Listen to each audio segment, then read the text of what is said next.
A very good morning to all of you, and thank you, Amity University, for conferring this honor on me. Dr. Chauhan, Mrs. Chauhan, Chancellor, Vice Chancellor, members of the faculty, parents, and the proud students who are passing out today, and my friend Vijay Shekhar. I'm indeed very delighted to be here in this campus. And I must apologize in some sense that I have been wanting to come to Amity for some years now. And it was meant to be in Noida, as Dr. Chauhan mentioned. But here I am on this glorious day in this beautiful campus. And therefore, in some sense, I have fulfilled my commitment to you. Days like these are always very special. I remember way back in 1976 when I was sitting amongst one of you, eagerly waiting for my degree to be conferred, and more importantly, get out and get into the real world. All of you are today going to rejoice your hard work. You have put in a lot of work in the last few years to get to this particular point. Your parents are proud parents today, eagerly awaiting for you to go out and make your mark in the world, which I have no doubt you will, because we are living in very, very exciting times today. I have straddled 3 different generations of business environment. When I came in 1976 into business, like perhaps many of you, I had nothing in my pocket, but I had a dream, and a dream to do something, and I did not know what that something was, but there was a desire to do something, and something exceptional. And I have no doubt that, as Dr. Chauhan mentioned, many of you will be achieving your glorious heights in the next few decades. When I walked in 76 into business, there was very little space for young entrepreneurs. Most of the key pole positions were taken by big industries, big industrial houses, or largely by the public sector. Almost anything an entrepreneur could think of doing was controlled by the government. Where would you manufacture, what would you manufacture, how much would you manufacture, was all determined by somebody sitting here in Delhi. You have seen the big difference that we are now seeing today. You can practically dream of anything, you can start what you want, you can start where you want, and more importantly, capital is available in plenty.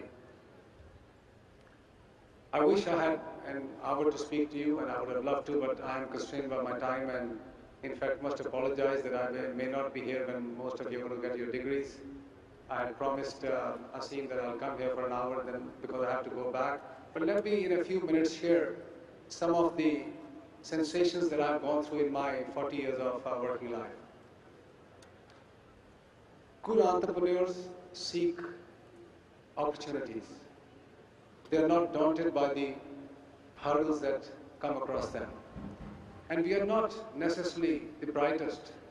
And as once Albert Einstein said, I'm not so smart.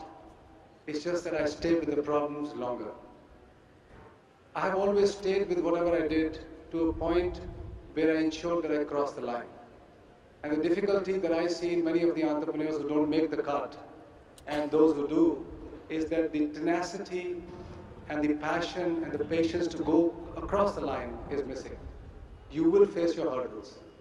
There will be lots of difficulties, and many a times you will say, why am I doing this? There is no hope. But you must be persistent and stay with the problems long enough, and I can tell you, you'll resolve them. The second thing is, look for opportunities into spaces which resolve problems of the society. Find places where you can make a difference. Way back in 1979, I had a small business in which I was doing multiple things, as usual, small-scale industry work that young entrepreneurs do. But in 79-80, I got my big break of importing portable generators from Suzuki Motor Company in Japan. I was fairly young, I was 22, 23 years old then. I became the single largest importer of generators in the world in about 3 years. I used to be in Tokyo for literally 3 years, in and out, and had my learning from the Japanese grandmasters, both in the manufacturing space in the marketing space, in the branding space. And what I didn't learn in university or college, I picked up from those grandmasters there. But in '82, the government decided to ban import of generators. Overnight, I had no business. I had a small office in Calcutta, an office in Chennai, an office in Bombay, and I used to operate out of Delhi. And I knew that I had to do something new. And that was the time I went back to Japan, did not find anything interesting which would resolve some problems in the country or will be a solution to create a niche for yourself. Went to Korea, did not find anything, landed in Taiwan, and in an electronic trade fair, saw a push-button telephone. Until that time, India had about 600,000-700,000 rotary phones. That was the entire telecom world of India. And I don't know how many of you students would have ever had the pleasure of dialing a rotary phone. Perhaps never.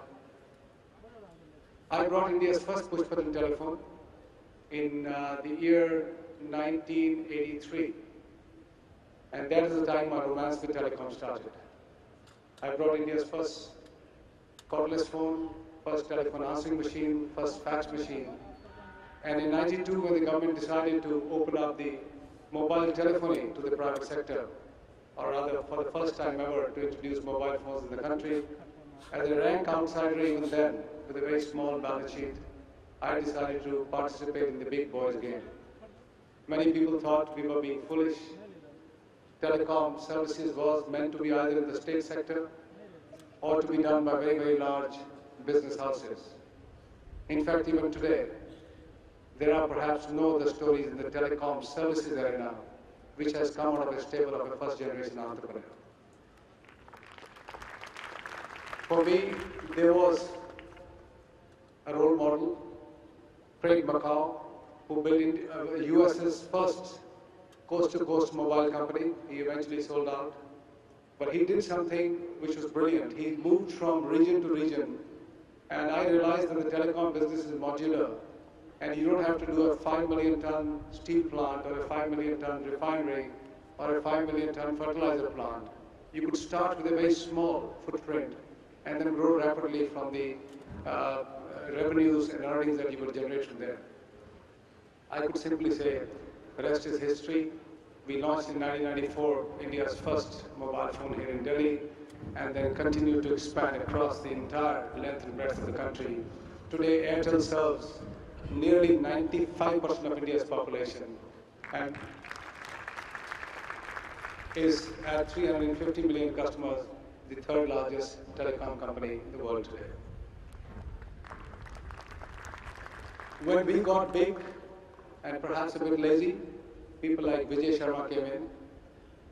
They did something that we could have done ourselves, but we couldn't. And that's the lesson I must share with you.